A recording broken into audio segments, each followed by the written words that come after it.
Bell bottom pant 2006 Indian jersey, cargo pant, CD100, passion plus, ഇങ്ങനെ 2006 നമ്മളെ കൊണ്ടുപോകാനുള്ള ഒരുപാട് ഫാക്ടേഴ്സ് ഉള്ള സിനിമയാണ് മഞ്ഞുമൽ ബോയ്സ്. 2006 കൊണ്ടുപോകാന്നുള്ളത് മാത്രമല്ല, നമ്മൾ ഈ അടുത്ത് കണ്ടതല്ല, മാളൂട്ടിക്ക് ശേഷം മലയാളത്തിൽ വന്ന ഏറ്റവും ബെസ്റ്റ് ഒരു സർവൈവൽ ത്രില്ലർ കൂടിയാണ് മഞ്ഞുമൽ ബോയ്സ്. സിനിമ തുടങ്ങി എനിക്ക് ഏകദേശം എന്താണ് ഈ സിനിമയിൽ ഉണ്ടാവാൻ പോണ കഥയൊക്കെ കുറച്ച് അറിയാമായിരുന്നു. കാരണം ഇൻ്റർവ്യൂസ് കണ്ടിട്ടും ഒക്കെ നമുക്ക് എന്താണ് ഈ റിയൽ സ്റ്റോറി എന്നുള്ളത് കുറച്ചൊരു ഐഡിയ ഉണ്ടായിരുന്നു. സിനിമ തുടങ്ങി കുറച്ചായപ്പോഴത്തേനും എനിക്ക് എന്താ നടക്കാൻ പോണെന്നൊരു ഇതായി. കാരണം സിനിമ തുടങ്ങി കുറച്ചായിട്ടും ആ ഒരു പ്ലോട്ടിലേക്ക് വരുന്നില്ല. 2 പാട്ടുകളും പിന്നെ അവരുടെ കുറേ എൻജോയ്മെൻറ്റ്സ് ഒക്കെ ആയിട്ട് പോയി. അപ്പം എനിക്കിങ്ങനെ ഇത്രയും ഫ്രണ്ട്സുമായിട്ട് ഇതുപോലെ പുറത്ത് പോകാൻ പറ്റാത്തത് കൊണ്ട് എനിക്ക് ഒത്തിരി റിലേറ്റ് ചെയ്യാൻ പറ്റുന്നുണ്ടായില്ല. പക്ഷേ അത്യാവശ്യം എൻഗേജിങ് ആയിരുന്നു. എന്നാലും ഒട്ടും റിലേറ്റബിളായിട്ട് പേഴ്സണലി എനിക്ക് തോന്നിയില്ല. കാരണം ഞാനിങ്ങനെ ഒരു കാര്യം എക്സ്പീരിയൻസ് ചെയ്തിട്ടില്ല. അങ്ങനെ ഓക്കെ എന്ന് പറഞ്ഞ സിനിമ പോയി. പിന്നെ ഒരു ക്രൂഷ്യൽ പാർട്ടിലേക്ക് എത്തിക്കഴിഞ്ഞപ്പോൾ സിനിമയുടെ ഗതി ആകെ തന്നെ അങ്ങ് മാറിപ്പോയി. എന്ന് വെച്ച് കഴിഞ്ഞാൽ ആ തിയേറ്ററിൽ ഇരുന്ന് നെഞ്ചിടിക്കണ സൗണ്ട്, നമ്മുടെ നെഞ്ച് സ്പീഡിലിടിക്കണ ആ ഒരു സാധനം നമുക്ക് തന്നെ ചില ഇൻസ്റ്റൻസിൽ കേൾക്കാൻ പറ്റുമായിരുന്നു. അത്രയ്ക്കും ഇൻറ്റൻസ് ആയിട്ടും അത്രയ്ക്കും സീറ്റഡ്ജിങ് ആയിട്ടുമാണ് ആ സിനിമ പോയിക്കൊണ്ടിരുന്നത്. പിന്നെ ഷോർട്സിൻ്റെ കാര്യം പറയാനാണെങ്കിൽ കുറച്ച് ഡ്രോൺ ഷോട്ട്സ് ഞാൻ ശ്രദ്ധിച്ചു. ആ സമയത്തൊക്കെ എന്താ പറയുക, പ്രകൃതി നല്ല ഭംഗി, പ്രകൃതി രമണീയമായിട്ടുള്ള ഡ്രോൺ ഷോട്ട്സുകളാണ് അവരെടുത്തേക്കുന്നത്. അവർ ചില ഷോട്ട്സ് എടുത്തേക്കണ കാണുമ്പോൾ നമുക്ക് തിയേറ്ററിൽ തണുപ്പില്ലെങ്കിലും നമുക്ക് തന്നെ ഒരു കുളിര് വരുന്ന ഒരു സെറ്റപ്പിലേക്ക് നമുക്ക് ആ സിനിമ കാണുമ്പോൾ നമുക്ക് തോന്നി. മാത്രമല്ല മഴ പെയ്യുന്ന സീനുകളൊക്കെ എന്ന് പറഞ്ഞാൽ നമ്മുടെ മുഖത്താണോ മഴയുടെ തുള്ളി വന്ന് വീഴണേന്നുള്ള രീതിയിലാണ് ആ സീനുകളൊക്കെ എടുത്തു വെച്ചേക്കുന്നത്. അതായത് അത്രയും റിയലിസ്റ്റിക് ആയിട്ടും അത്രയും ബ്യൂട്ടിഫുള്ളായിട്ടും എന്നാൽ അത്രയും പേടിപ്പെടുത്തുന്ന രീതിയിലുമാണ് സിനിമയുടെ കളർ ടോൺ മാറുന്നതും അതിൻ്റെ ആംബിയൻസ്, അതിൻ്റെ സിനിമാറ്റോഗ്രഫി എല്ലാം. നമ്മൾ സിനിമ തിയേറ്ററിൽ ഇരുന്നല്ല, നമ്മൾ അവരുടെ കൂടെ നിന്നാണ് ഒരു ഇൻസിഡൻറ്റ് കാണുന്നതെന്നുള്ള രീതിയിലാണ് പല ഷോട്ട്സ് അല്ല, എല്ലാ ഷോട്ട്സും തന്നെ പോയത്. അതുകൊണ്ട് തന്നെ നമുക്ക് ഇന്ത്യൻ സീൻസ് വരുമ്പം നമുക്ക് ഭയങ്കരമായിട്ട് പേടിക്കുന്ന രീതിയിൽ, അല്ലെങ്കിൽ ആ സർവൈവൽ ത്രില്ലറിലുള്ള ഒരു എന്താ പറയുക, ഒരു സർവൈവിങ് പാർട്ട് വരുമ്പോൾ നമുക്ക് എണീറ്റ് നിന്ന് കൈയടിക്കാൻ തോന്നുന്ന രീതിയിൽ, അല്ലെങ്കിൽ നമ്മളവിടെ ഉണ്ടായിരുന്നു, നമ്മളവിടെ ഉള്ള ഒരാൾ ഇതൊക്കെ കണ്ടുകൊണ്ടിരിക്കുകയാണ്. അപ്പം നേരിട്ട് ഇതൊക്കെ കണ്ടുകൊണ്ടിരിക്കുന്ന ഒരാൾക്ക് എന്താ പറയുക, ഒരു കൈയടിക്കാൻ തോന്നുമല്ലോ, അത് ഓട്ടോമാറ്റിക്കലി നമ്മൾ അറിയാതെ തന്നെ നമ്മൾ കൈയടിക്കുന്ന രീതിയിലാണ് സിനിമ എടുത്തു വെച്ചേക്കണേ. മാത്രമല്ല ഇമോഷണൽ സീൻസ് ഒക്കെ എന്ന് പറഞ്ഞു കഴിഞ്ഞാൽ അത് ആക്ട് ചെയ്ത് വെച്ചേക്കുന്നതാണേലും എല്ലാ ക്യാരക്ടേഴ്സും ആക്ട് ചെയ്യുന്ന രീതി എന്ന് പറഞ്ഞു കഴിഞ്ഞാൽ അത്രയും നമുക്ക് ശരിക്കും വിഷമാവുന്ന രീതിയിലായിരുന്നു ഇമോഷണൽ സീൻസും ഉണ്ടായിരുന്നത്. എൻ്റെ കൂടെ സിനിമ കാണാനിരുന്ന കുട്ടി ഒരു ഇമോഷണൽ സീൻ വന്നപ്പോൾ കണ്ണ് തുടങ്ങണ ഞാനിരുന്ന് കണ്ടു. എന്നുവെച്ചാൽ അവരും ആ കുട്ടി മാത്രമല്ല, ഒരുപാട് പേരുടെ കണ്ണ് നിറയും കരയൊക്കെ ചെയ്യുന്നുണ്ടായിരുന്നു ചില ഇമോഷണൽ സീൻസിൽ. അപ്പം അതൊക്കെയാണല്ലോ ഒരു സിനിമയുടെ സക്സസ്. അങ്ങനെയൊക്കെ നോക്കിക്കഴിഞ്ഞാൽ മഞ്ഞുമൽ ബോയ്സ് എന്താ പറയുക, സക്സസ് റേറ്റിൽ ഒരുപാട് മുമ്പിലാണ്. അത്രയും നമ്മൾ കണ്ടിട്ടില്ലാത്ത രീതിയിൽ സർവൈവിങ് ഇമോഷൻസ്, സന്തോഷം, സങ്കടം, പേടി, ഇതൊക്കെ ഒരു 2.25 മണിക്കൂർ കൊണ്ട് ഇതിൻ്റെയൊക്കെ ഒരു ബണ്ടിൽ നമുക്ക് കൈ കിട്ടിയെന്നുള്ളതാണ് ഈ മഞ്ഞുമൽ ബോയ്സ് കണ്ടിട്ട്. പിന്നെ സിനിമേനെ പറ്റി പറയാനാണെങ്കിൽ ആക്ടിങ് വൈസ് ഞാൻ പറഞ്ഞതുപോലെ ഓരോ ആക്ടേഴ്സും സ്റ്റാർട്ടിങ് തൊട്ട് എൻഡ് വരെ അവരുടെ ക്യാരക്ടറിൽ അതേപോലെ നിന്ന് ശരിക്കും നമ്മളത് കണ്ടു കഴിഞ്ഞാൽ നമുക്ക് സൗബിൻ്റെയൊക്കെ അഭിനയം എന്നൊക്കെ പറഞ്ഞാൽ ഓൾറെഡി സൗബിൻ്റെയൊക്കെ ആക്ടിങ് നമ്മൾ ഭയങ്കരമായിട്ട് അപ്രിഷ്യേറ്റ് ചെയ്തതാണ്. പക്ഷേ ഈ സിനിമയിലൊക്കെ സൗബിൻ്റെ ആക്ടിങ് എന്ന് പറഞ്ഞു കഴിഞ്ഞാൽ നമുക്ക് എന്താ പറയുക, സിനിമയൊക്കെ കഴിഞ്ഞിട്ട് പോയി ഒരു ഷേക്ക് ഹാൻഡ് കൊടുക്കാൻ പറ്റുമെങ്കിൽ ഷേക്ക് ഹാൻഡ് കൊടുക്കാൻ തോന്നും. അത്രയും ഭംഗിയായിട്ടാണ് എല്ലാവരും, സൗബിൻ മാത്രമല്ല എല്ലാവരും അഭിനയിച്ചിട്ടുള്ളത്. അതുകൊണ്ടാണ് നമുക്ക് അവർക്ക് പേടി വരുമ്പോൾ നമുക്ക് പേടി വരുന്നതും ആ ഇമോഷണൽ രംഗങ്ങളൊക്കെ നമുക്ക് കണക്റ്റ് ആവുന്നതും.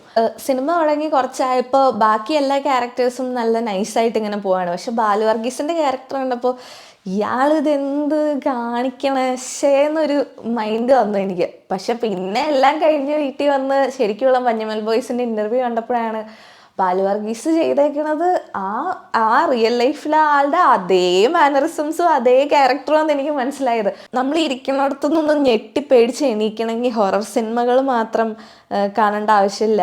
ഇതുപോലത്തെ ഇൻറ്റൻസ് ആയിട്ടുള്ള സിനിമയിലും നല്ല അടിപൊളിയായിട്ട് തിയേറ്ററിലുള്ള എല്ലാവരെയും ഞെട്ടിക്കാൻ പാകത്തിനൊരു ജമ്പ് സ്കെയർ ഉണ്ടാക്കാൻ പറ്റുമെന്ന് ഡയറക്ടർ ചിദംബരം അതിലൊരു സീനിൽ കാണിച്ചു തരുന്നുണ്ട്. തിയേറ്ററിൽ ഒരു 95% പേരും ഇരുന്നിടത്തുനിന്നൊന്നും ഞെട്ടിയിട്ടുണ്ടായിരുന്നു. അത്രയും വലിയൊരു ജമ്പ് സ്കെയർ ആ സിനിമയിലുണ്ട്.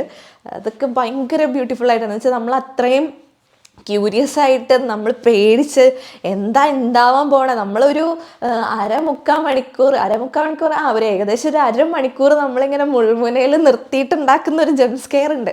ആ ജംപ് സ്കെയറിൽ ഞാൻ പറഞ്ഞ പോലെ 95% ആൾക്കാർ അവിടെ ഞെട്ടി വിറച്ചിട്ടുണ്ട്. അത്രയും രസമായിട്ടൊക്കെ ഒരു സാധനം എടുത്തു വെക്കുക എന്ന് പറഞ്ഞു കഴിഞ്ഞാൽ, ഒരു സിനിമ എടുത്തു വെക്കുക എന്ന് പറഞ്ഞു കഴിഞ്ഞാൽ അത് ഭയങ്കര ഭയങ്കര കാര്യമാണ്, ഭയങ്കര കഴിവാണ്. പിന്നെ മ്യൂസിക് വൈസ് ആണെങ്കിലും സുഷിൻ ശ്യാമാണ് ഓൾറെഡി എല്ലാ ചെയ്ത സിനിമകളിൽ, കൈവച്ച സിനിമകളിലൊക്കെ നമ്മൾ പല ടൈപ്പിൽ എന്ന് വെച്ചാൽ നമ്മളെ പിടിച്ചിരുത്തുന്ന തരത്തിലുള്ള മ്യൂസിക് ചെയ്ത ഒരു മ്യൂസിക് ഡയറക്ടറാണ്. അപ്പം ഈ സിനിമയിൽ മാറിയിട്ടൊന്നുമില്ല. ഇന്ത്യൻ സീൻസ് ആണെങ്കിലും എൻജോയ്മെൻറ്റ് സീൻസ് ആണെങ്കിലും ഇമോഷണൽ സീൻസ് ആണെങ്കിലും എല്ലാത്തിനും പറ്റിയ മ്യൂസിക് കമ്പോസ് ചെയ്ത സുഷിൻ ശ്യാമും അടിപൊളിയായിരുന്നു. അതായത് സിനിമയുടെ whole team, technical team, acting team, direction team എല്ലാവരും ഒരേപോലെ നിന്ന ഒരു സിനിമ കൂടിയായിരുന്നു മഞ്ഞുമൽ ബോയ്സ്.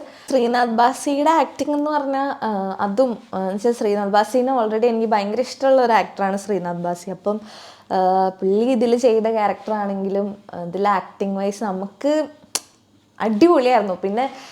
പിന്നെ ഈ സൗബിൻ ഷാഹിറിനെ പറ്റി പിന്നെയും പറയാനുള്ള ഒരു കാര്യം എന്താണെന്ന് വെച്ചാൽ, നമ്മൾ ചില സിറ്റുവേഷൻസ് വരുമ്പോൾ നമ്മളെങ്ങനെയാണ് നമ്മുടെ സൗണ്ട് മോഡുലേഷൻ പോണേ, അല്ലെങ്കിൽ നമ്മളെങ്ങനെയാണ് പേടിക്കണേ, അല്ലെങ്കിൽ നമ്മളെങ്ങനെയാണ് അതിനോട് റിയാക്ട് ചെയ്യണേ. പല രീതിയിൽ നമ്മളൊരു ഇൻസ്റ്റൻസ് വരുമ്പോൾ റിയാക്ട് ചെയ്യുമല്ലോ, ഒരു ക്രിട്ടിക്കൽ ഇൻസ്റ്റൻസ് വരുമ്പോൾ നമ്മുടെ സൗണ്ട് മോഡുലേഷൻ ഉൾപ്പെടെ മാറും. അതെല്ലാം നല്ല പക്കാ പെർഫെക്ഷനായിട്ട് സൗബിൻ ഷാഹിർ ചെയ്തിട്ടുണ്ട്. പിന്നെ മാത്രമല്ല, സിനിമ കണ്ടുകൊണ്ടിരുന്നപ്പോൾ ഞാൻ ഈ റിയൽ മഞ്ഞുമൽ ബോയ്സിൻ്റെ കാര്യം ആലോചിക്കുകയായിരുന്നു.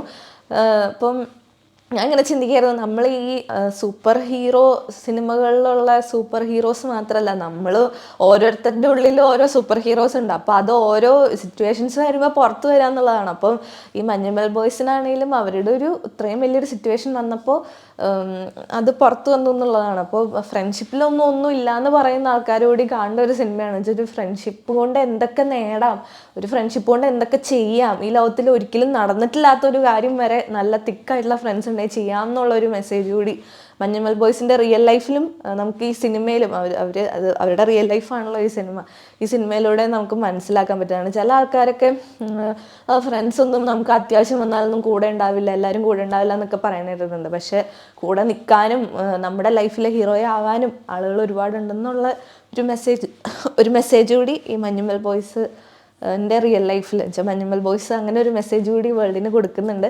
സത്യം പറഞ്ഞാൽ ഇങ്ങനത്തെ സിനിമകളൊക്കെ കാണുമ്പോഴാണ് മലയാളം സിനിമ എത്രമാത്രം ഇനിയും ലോകത്തിൽ കുറേ ആളുകൾക്ക് റെക്കഗ്നൈസ്ഡ് ആയി അവർ കാണാനുണ്ടെന്ന് നമുക്ക് തോന്നാം. കാരണം മേക്കിംഗ് വൈസ് ഒക്കെ ഇത്രയും ഇമ്പ്രൂവ് ചെയ്ത് എങ്ങോട്ടാ പോണേന്ന് ഒരു ഐഡിയ ഇല്ലാണ്ടാണ് ഇരിക്കണത്. ഇപ്പം ഇത്രയും നല്ല സിനിമകൾ ഇറങ്ങുന്ന ഒരു സമയത്ത് ഇതൊക്കെ ഇങ്ങനെ കാണാൻ പറ്റുകയെന്ന് പറയുന്ന ഒരു സിനിമ ഇഷ്ടമുള്ള ആളെന്നുള്ള രീതിയിൽ ഞാൻ ഭയങ്കര ലക്കായിട്ടാണ് കാണുന്നത്. കാരണം മഞ്ഞുമൽ ബോയ്സ് ഉൾപ്പെടെ ഈ അടുത്ത് ഇറങ്ങിയ സിനിമകളൊക്കെ നല്ല അടിപൊളിയായിരുന്നു.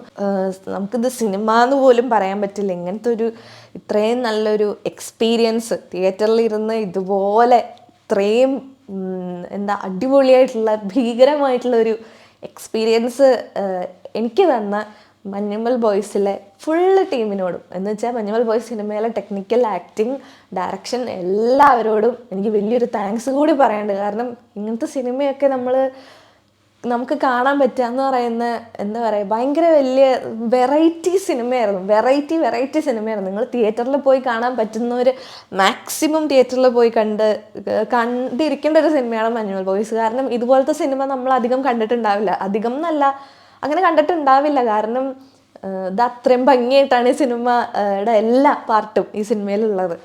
അപ്പോൾ എനിക്ക് അതാണ് മഞ്ഞുമൽ ബോയ്സിനെ പറ്റി പറയാനുള്ളത്. Thanks for watching Helen reacts. Thank you so much.